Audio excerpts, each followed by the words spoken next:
ಸೋರುತ್ತಿದೆ ನಾಡ ಕಚೇರಿ, ಜೀವ ಭಯದಲ್ಲಿ ಕರ್ತವ್ಯದ ಅಧಿಕಾರಿ.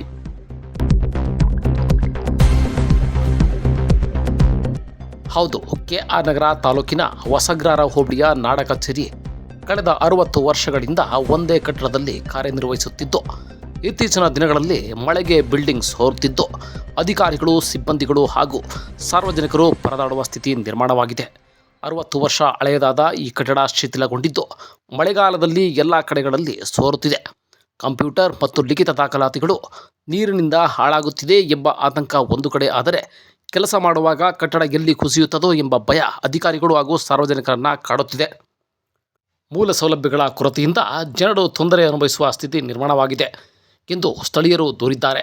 ಸಂಬಂಧಪಟ್ಟ ಮೇಲಾಧಿಕಾರಿಗಳು, ಜನಪ್ರತಿನಿಧಿಗಳು ಇದರ ಬಗ್ಗೆ ಗಮನ ಹರಿಸಿ ಶೀಘ್ರದಲ್ಲೇ ಕಚೇರಿಯನ್ನು ಬೇರೆ ಕಟ್ಟಡಕ್ಕೆ ಸ್ಥಳಾಂತರಿಸಬೇಕು ಹಾಗೂ ಸ್ಥಳ ನಿಗದಿ ಮಾಡಿ ನೂತನ ನಾಡ ಕಚೇರಿಯನ್ನು ನಿರ್ಮಿಸಿ ಸಾರ್ವಜನಿಕರಿಗೆ ಅನುಕೂಲ ಮಾಡಿಕೊಡಬೇಕೆಂದು ಮಾಧ್ಯಮದ ಮೂಲಕ ತಿಳಿಸಿದ್ದಾರೆ.